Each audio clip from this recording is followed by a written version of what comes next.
mais um programa Presença e Harmonia, uma realização da Ordem Rosa Cruz Amorque, grande loja da jurisdição de língua portuguesa. E hoje conversamos com o Frater Fabiano Lima Dias, que é advogado, sobre o Tratado da Reintegração dos Seres. Confira!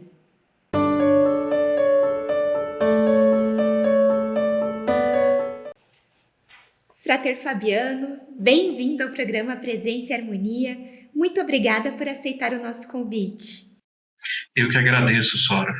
Como eu já falei, me dá um grande prazer falar sobre esse tema e essa obra. Bom, Frater, então comecemos conversando um pouquinho sobre o seu autor, o Martinez de Pasqually. Frater, pode nos falar um pouco a respeito de quem ele foi? Primeiro, o principal de ser um homem extraordinário. Como todos os homens que baseiam a tradicional ordem martinista, como seus mestres do passado, eles foram homens acima da média do seu tempo. Não só intelectualmente falando, mas espiritualmente também. Eles se aventuraram em campos, em estudos que poucas pessoas o fizeram com tanta maestria. Martinez de Pasqually nasceu em Grenoble, na França, em 1710.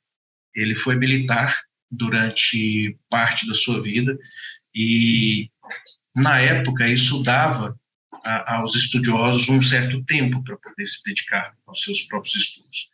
E também, por conta já da tradição de sua família, que era uma tradição marrana, eles eram marranos, e seu pai, que era detentor de uma carta patente de Charles Stuart, para a fundação de lojas maçônicas da época, que era transmitido hereditariamente, então ele não conseguiu, ele foi totalmente abraçado por todo o seu contexto para ir em direção ao estudo do misticismo europeu na época, com forte influência judaica, com forte influência cristã, e ele escreve, na verdade, ele gera o Tratado da Reintegração dos Seres, que depois, conforme a gente fala mais para frente, ele vai ser escrito, na verdade, por seus secretários.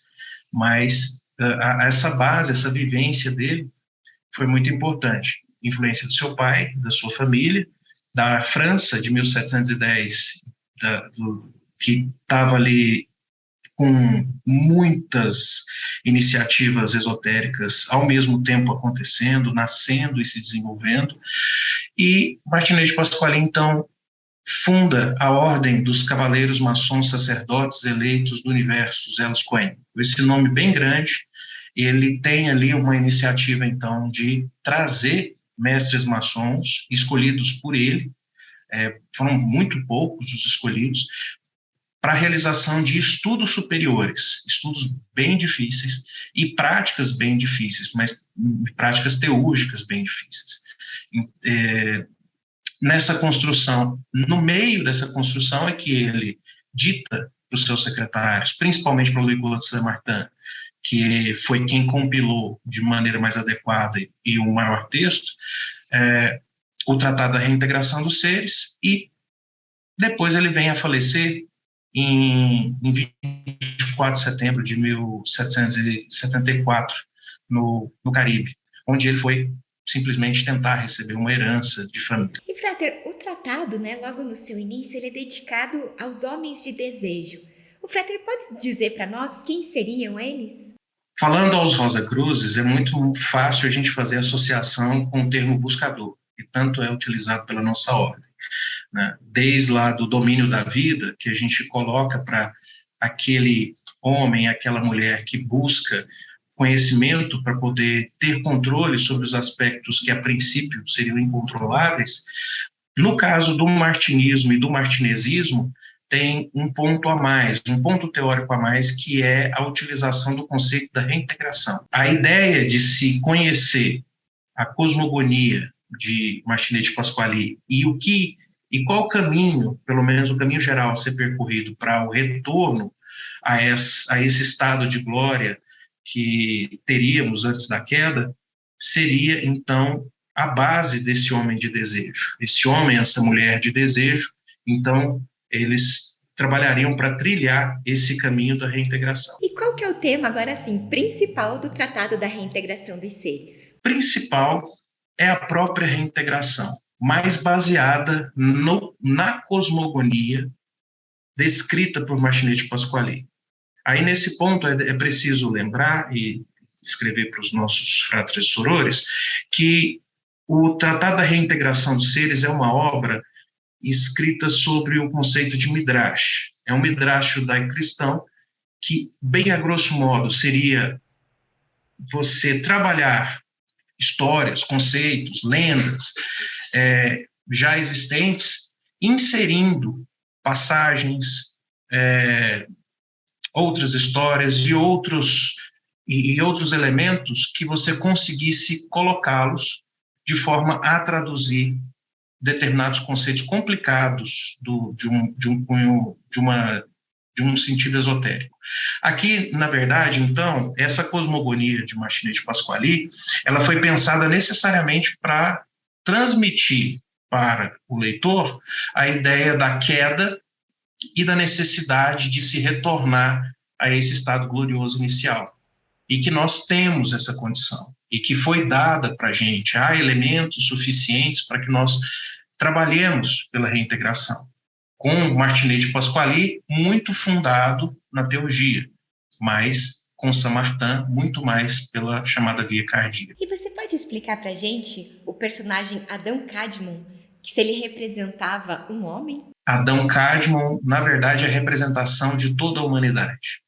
Adão Cadmon, no texto do tratado, coloca a criação de um ser espiritual responsável por trabalhar a reintegração dos primeiros prevaricadores. O capítulo 1 do tratado, ele é muito importante e talvez seja o mais didático, mas como ele foi escrito através de textos copiados apenas por Louis-Claude Saint-Martin, enquanto Martinez de Pasquali ditava rapidamente, imagina a cena, né? Deve ser muito difícil. E um homem inteligente, geralmente, como era, eu imagino que ele devia falar muito rápido.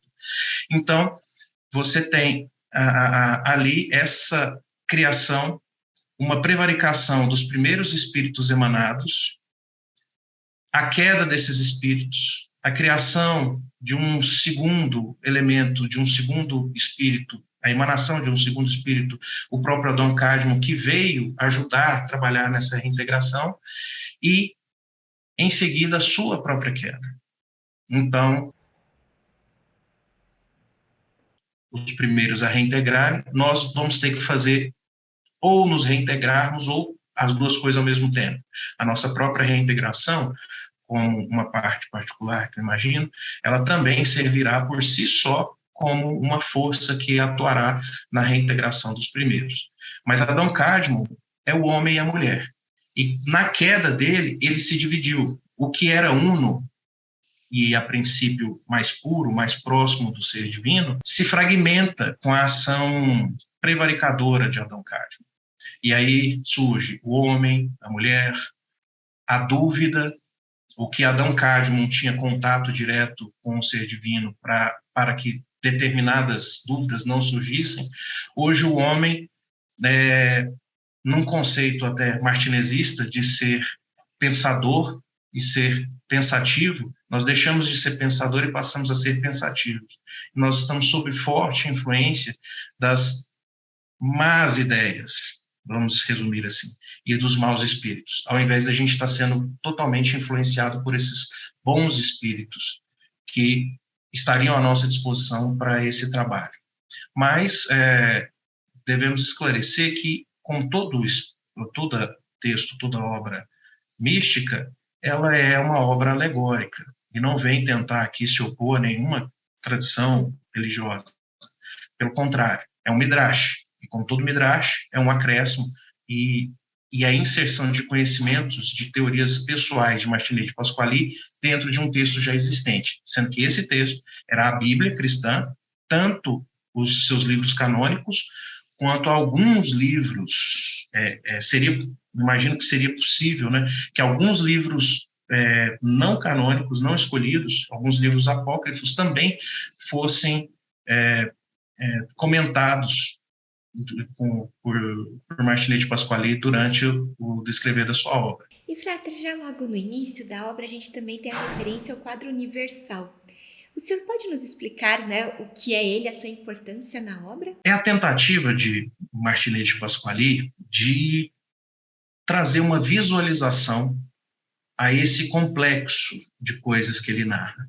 Mas podemos dizer que ele também é uma fotografia do início dos tempos, onde há essa fragmentação, essa dualidade é criada, desde o primeiro momento da prevaricação daqueles primeiros seres que eu disse inicialmente.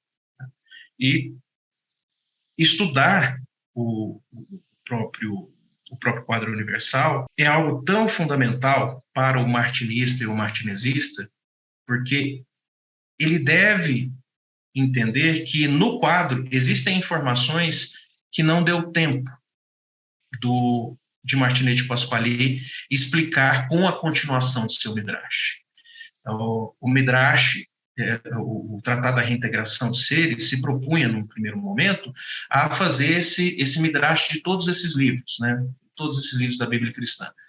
Mas, como não deu tempo, Martinez de Pasquali morreu antes, podemos arriscar a dizer que o quadro universal fala muito mais do que a própria obra em si. E que, se ele tivesse terminado, aquele quadro nos poderia ser muito mais claro, e então estudá-lo é fundamental para conseguirmos entender o que tem nele e o que ainda não, e o que não tem na obra escrita ditada por Martinez e escrita por Saint-Martin. E, Frater Fabiano, o que o senhor pode nos falar sobre as duas vertentes que a obra observa? O caminho místico do coração, que é a interiorização, e o caminho da teurgia, onde o eterno vem a nós através do rito. Existem, basicamente, principalmente na Europa, da época de Martinez de Pasquali, duas formas de se trabalhar. Depois já podemos dividir, a grosso modo, duas formas de se trabalhar as práticas místicas e até religiosas. O ritual, que seria um programa, uma descrição, uma ferramenta produzida por grandes mentes inspiradas pelo ser divino, que traria facilidades para os seus aplicadores. E a via cardíaca e esse trabalho do coração, esse trabalho simples e poderoso que Saint-Martin nos trouxe. Porque a teurgia, ela tem um chamativo que seria um trabalho complexo de palavras, sinais e ações que poderiam abrir portas para comunicação com seres de outros planos. A questão e o alerta que Saint-Martin faz é que nós podemos até trabalhar essa abertura de diálogo com os seres de outros planos, mas nós não temos certeza de quem virá falar conosco, de quem travará essa conversa. As nossas limitações materiais, como seres humanos encarnados, não nos dá a absoluta certeza se aquilo vem de uma fonte boa, segura. Ao contrário disso, a via cardíaca faz preferência, por exemplo, por uma ferramenta que existe desde os tempos imemoriais, que é a oração.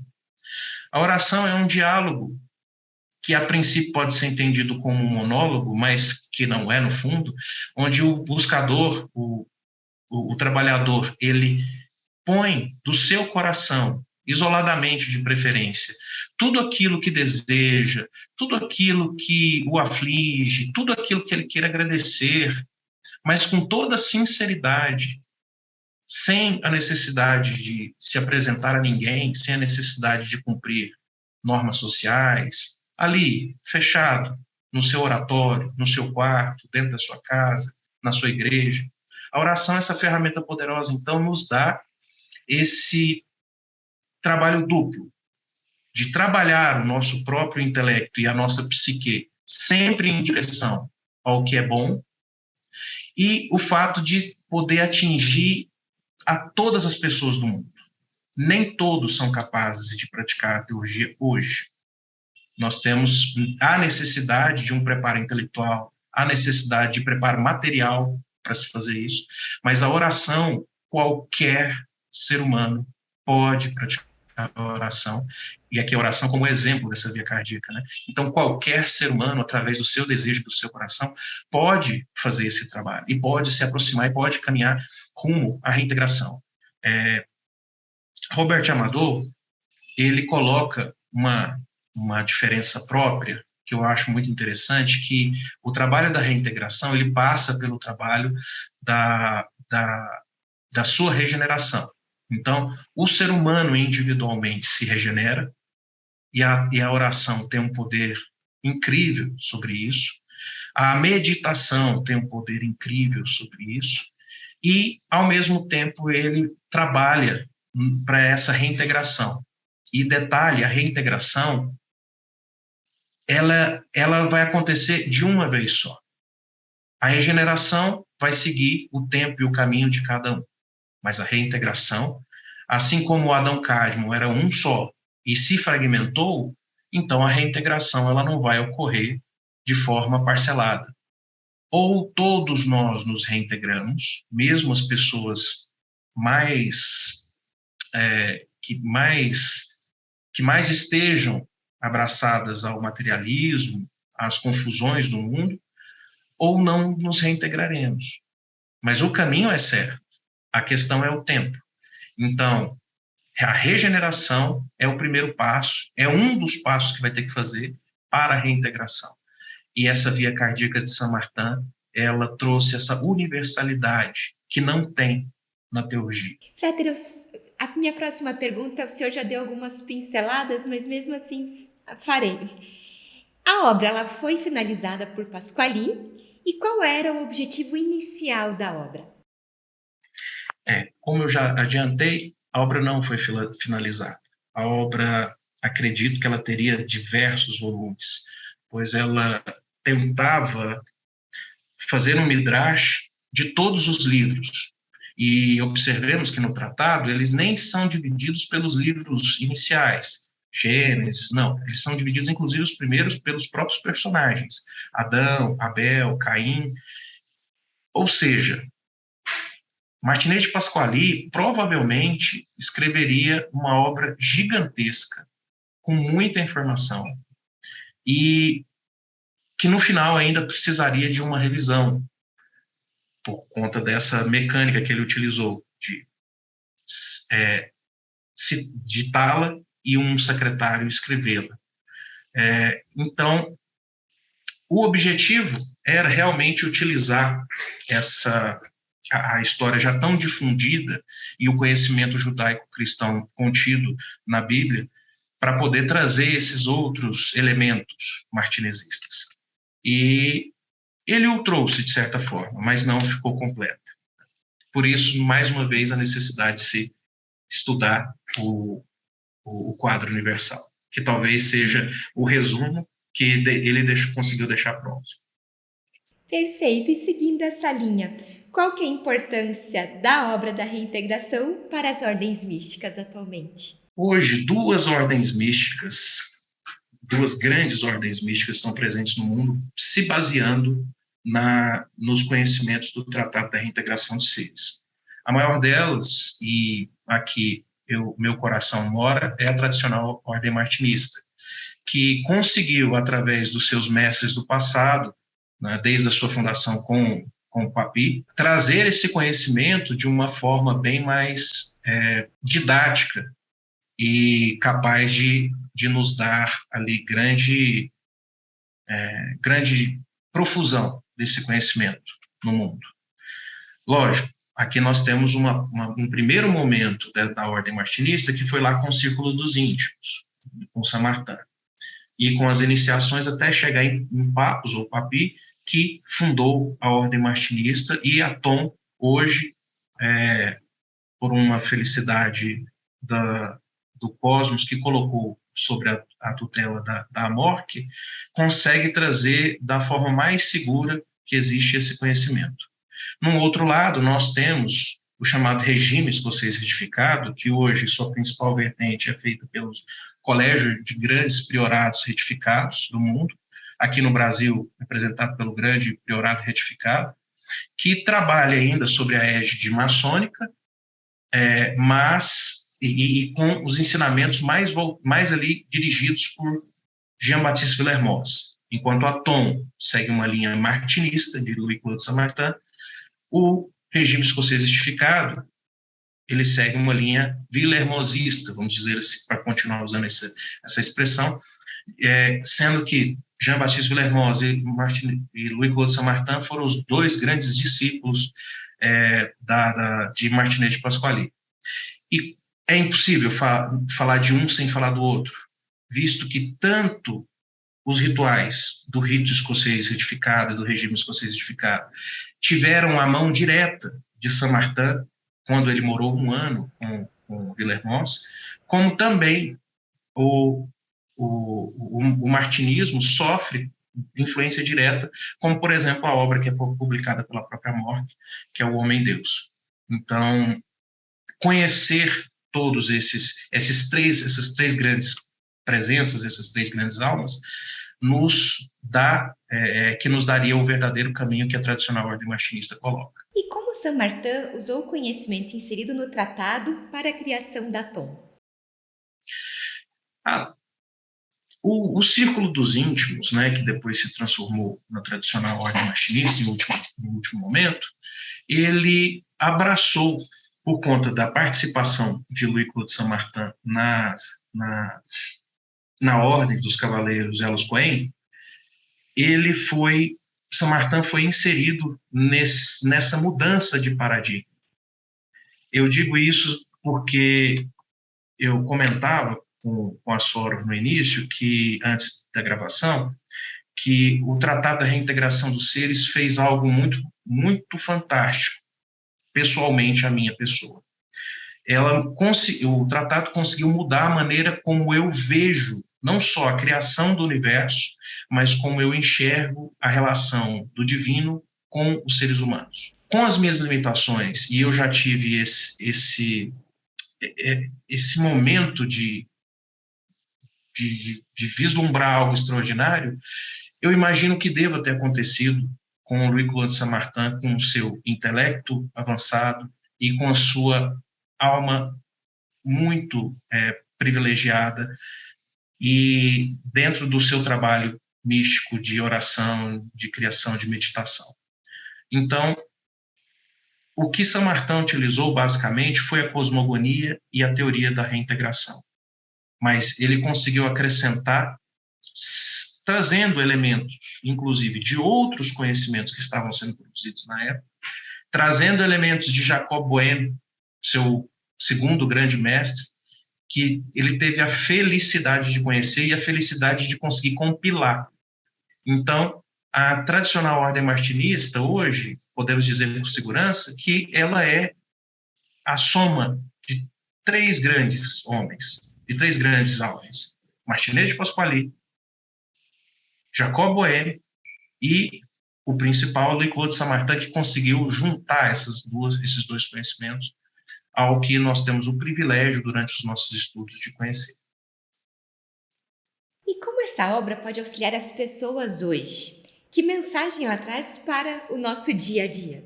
Em um mundo onde nós nos deparamos com guerras, que nós deparamos com dúvidas, hoje, assim como diversos momentos da história, mas hoje me deparo com diversas pessoas que não sabem para onde ir, não sabem o que fazer, sentem uma falta gigantesca de ter a certeza do porquê ela está aqui, para onde ela vai, o que seria necessário para ela fazer para ser feliz. A reintegração dá a esse buscador uma privilegiada noção de saber qual é o caminho que ele deve seguir. É o grande patamar, é a grande fotografia. O seu caminho é a reintegração. Como você vai fazer isso? São necessárias várias vidas para descobrir.